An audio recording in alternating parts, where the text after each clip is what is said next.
मित्रांनो, प्रथमतः सर्वांना जय भीम, जय शिवराय, जय संविधान. मागील आठवड्यामध्ये मी आपले जगप्रसिद्ध रोहितजी पिसाळ सर यांची मुलाखत माझ्या यूट्यूब चॅनलवरती टाकली होती आणि आपण सर्वांनी माझ्या यूट्यूब चॅनलला जे काही प्रेम दिले त्याच्यामुळे व्ह्यूज वाढल्यात, लाईक्स वाढल्यात, लाईक्सही भरपूर आल्यात आणि कमेंट्स आल्यात, सबस्क्रिप्शन देखील वाढलेले आहेत. तर माझी सर्वांना विनंती असेल, आज आम्ही त्याच मुलाखतीचा उर्वरित भाग म्हणजे त्याचा दुसरा भाग आज आम्ही आमच्या यूट्यूब चॅनलवरती प्रकाशित करत आहोत.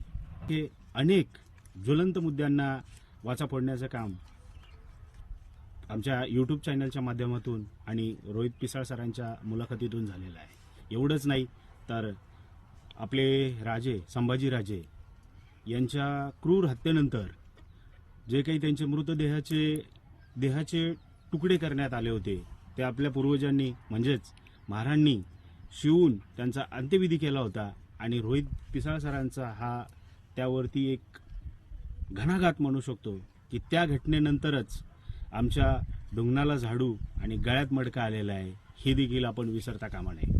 असे अनेक मुद्दे आपण या इंटरव्ह्यूमध्ये पाहू शकता आणि जर आपल्याला हा व्हिडिओ आवडला तर मी आपणा सर्वांना विनंती करेल की तुम्ही लाईक करा, सबस्क्राईब करा आणि आमच्या चॅनलला भरभरून प्रेम द्या. पुनश्च एकदा जय भीम, जय शिवराय, जय संविधान. खूप काही विषयांवरती चर्चा झाल्या, ऐकून खूप छानही वाटलं. आणि सर, मला एका मुद्द्यावर आणखी एका ठिकाणी लक्ष वेधायचंय तुमचं, किंवा मला तुमच्याकडून समजून घ्यायचंय. कारण आपल्या समाजावरती खूप चांगलं असं अभ्यास आहे. आपण जी काही उत्तरं दिली, जे काही तुम्ही मांडलं, एकदम अभ्यासपूर्वक मांडलं किंवा अभ्यासपूर्वक तुम्ही बोलत आहात. तर मला असं एक तुमच्याकडून जाणून घ्यायचं होतं की आता काही काळापूर्वी एक छावा म्हणून एक मूवी रिलीज झाली. तर सर, छावा मूवी रिलीज झाली, आपले जे काही राजे महाराजे आहेत त्यांना लोकांनी प्रकाशित केलं पाहिजे, आम्ही त्याचं समर्थन करतो आणि त्यांनी मूवी खूप छान बनवली, त्याबद्दलही काही वाद नाही. पण त्याच्यामध्ये कुठेतरी सर, आपण जर मूवी बघितली असेल तर त्याच्यामधून रायबा हे कॅरेक्टर गाळण्यात आलेलं आहे. तर मला थोडंसं तुमच्याकडून ते त्यांनी का केलं असावं आणि रायबाचं महत्व काय कळेल का, की खरंच आपल्या संभाजी महाराजांबरोबर रायबांचं काय कनेक्शन होतं, आपण सदस्य म्हणू शकतो त्यांना, असं त्यांचं स्थान होतं, तर ते कितपत योग्य होतं, कितपत खरं होतं आणि या लोकांनी रायबाला त्या मूवीमध्ये स्थान का दिलं नसावं, मला थोडंसं जाणून घ्यायचं तुमच्याकडे. सर, आता कसं आहे, खूप डेलिबरेटली होत आहे. ओके, हे जे काही होत आहे ना ते जाणून बुजून केलं जात आहे. आता समजा रायबा महाराला जर दाखवलं, जर त्याचं वर्चस्व, त्याचं इम्पॉर्टन्स जर दाखवलं, बरोबर, तर जे मनुवादी आहेत, ओके, ह्यांना कुठेतरी खूप येत, बरोबर. आणि जर ते नाही दाखवलं तर आमच्या समाजाला तर काही घेणं देणंच नाहीये, बरोबर. आम्हाला फक्त एंटरटेनमेंट लागतं. बर, म्हणजे माझा एक मित्र आहे, तो वेगवेगळ्या आंबेडकरी संघटनेतला आहे.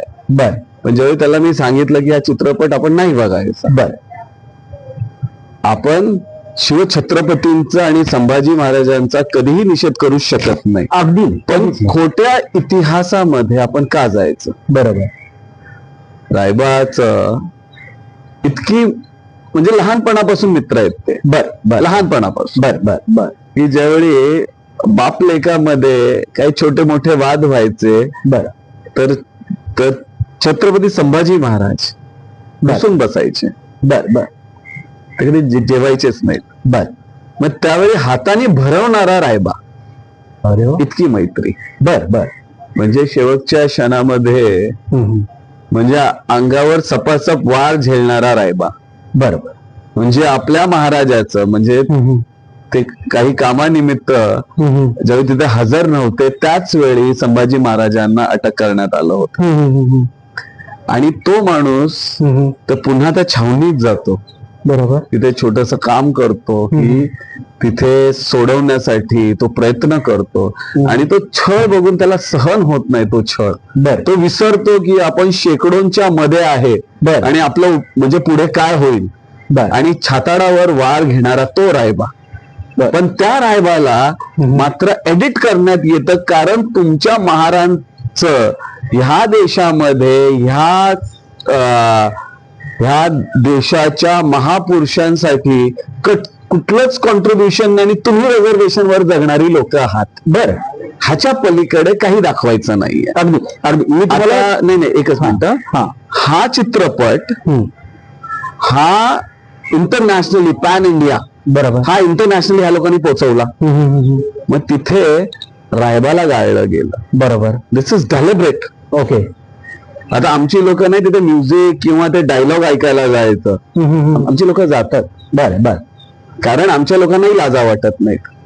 माझ्या 100 रुपयांनी तो चित्रपट काही पडणार नाहीये किंवा तो बॉक्स ऑफिस मध्ये त्याला काही लॉस होणार नाहीये. पण माझ्या 100 रुपयामुळे मी अशा समाजाचं समर्थन करणार नाही जो माझ्या समाजाच्या विरोधात गेला. ज्यांनी संभाजी महाराजांचं आपल्या समाजाने थडगं शिवलं, जे तुम्हाला माहितच असेल. हो हो हो. डेड बॉडी शिवली आहे की नाही? त्या मृतदेहाला आपण सन्मान देण्याचा प्रयत्न केला. बरोबर. आणि आपल्याला वगळण्यात आलं. आणि मग त्याच्यानंतर तुमच्या गळ्यात मडकं आलं, तुमच्या ढुंगणाला झाडू आला. बरोबर.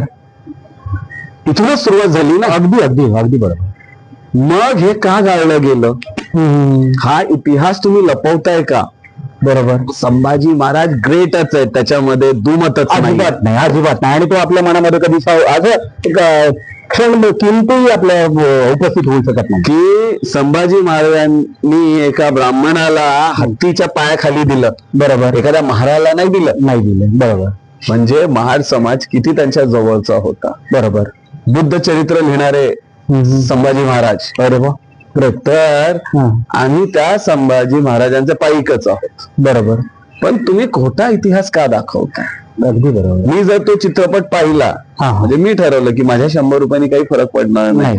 पण ज्या पिढीने ते ढुंगणाला झाडू ते म्हणजे बांधून फिरले किंवा गळ्यात, तर त्याला हे वगळलं गेलं. बरोबर. आम्ही महाराजांसाठी लढलो किंवा आमची जी महाराजांच्या प्रती जी संवेदना होती ती दाखवली म्हणून आमच्यावर हे अत्याचार झालेले आहेत. बरोबर. अगदी अगदी. आणि हे बघायला गेलं. This is done deliberately. Okay. Deliberately. आपल्या समाजाला समजून घ्यावं लागेल. ओके. तुम्ही जर हा चित्रपट पाहिला असेल तर पद्मावत, हो, त्याच्यामध्ये काय असं म्हणजे कॉन्ट्रोवर्शियल होतं सर? ठीक आहे, असं वाटलं तर काही आहे त्याच्यामध्ये कॉन्ट्रोवर्सी. मी सांगतो तुम्हाला. बर. सुरुवातीच्या 5 मिनिटाला ती दाखवलेली ती श्रीलंकेतली आहे, बुद्ध विहारातली आहे. बर. आणि पद्मावती ही बुद्धिस्ट राणी होती. बर. हे संजय लीला बन्सालीनी स्ट्रेट वे दाखवलेलं आहे. बर. हे कुठेतरी तुमच्या मनात रुजू नये. ही हिंदू राणी नव्हती, तर हिचे संस्कार बुद्धिस्ट होते. बर बर बर. म्हणून तो वाद निर्माण करण्यात आला. ओके. सर, मला आणखी एक छोटासा प्रश्न विचारायचा आहे तुम्हाला, याच म्हणजे मूवी संबंधातच. आपण बघितलं की रायप्पा महाराजचा इतिहास वगळण्यात आला आणि नुकताच चालू असलेला वाद सेन्सॉर बोर्डाने हु इज नामदेव असा विचारलंय. आपल्याला असं वाटतं सर कुठेतरी आपण मनोवराकडे वाटचाल करतोय पुन्हा एकदा आणि यांना आपण नकोच आहे असं दिसून येते? हो हो, ते तर आहे. त्याच्यामध्ये काही दुमत नाही, अजिबात दुमत नाही की नामदेव ढसाळ म्हणजे आता फ्रँकली स्पीकिंग संगीता ताई जे आहे त्यांनी सांगितलं की माफी मागावी. ओके. पण मी म्हटलं माफी पण नको मागायला. जर गाढवाला आपण पंचपक्वान काय आहे जर विचारलं तर त्याला नाही तसा सांगता येणार. मग असल्या सेन्सर बोर्डला नामदेव ढसाळ कोण आहेत हे त्यांना कदाचित खरंच माहित नसेल. मग ज्यांना जे अज्ञानी आहेत त्यांनी माफी कसली मागावी? They can actually ask you who is Namdev Dhasal. See, frankly speaking, we have been condescended from years. They have condescending us from thousands of years about the literature, about the intellects. Yes. But we are fathers of them. Frankly speaking, we are fathers of them. Yes. ठीक आहे ना. तर ह्या देशामध्ये जे काही हे नवीन रुजवत आहेत हे आपल्या नेत्यांना कळत नाही की माझी मुलं आज मनसे शिवसेना मी डायरेक्टली बोलतोय. अगदी हा, तर त्यांना कळतच नाही. एक क्वार्टर एक चायनीजच्या प्लेटमध्ये आम्ही कुठेही विकले जातोय. शिका, संघटित व्हा, संघर्ष करा, आपण समृद्ध व्हा. कारण शिकलो पण अक्कल घाण टाकली. बरोबर. आपण पैशासाठी कुठल्याही संघटनात जायला लागलोय. बरोबर. एक क्वार्टर एक चायनीजच्या प्लेटमध्ये संघर्ष संपायला लागलाय माझा. बरोबर.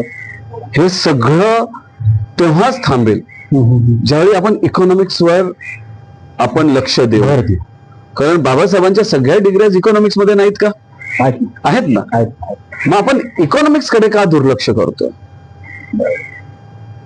म्हणून पहिला आपण इकॉनॉमिक्स वर अभ्यास करूया, नंतर आपण लोकांना शिकूया. जय हिंद.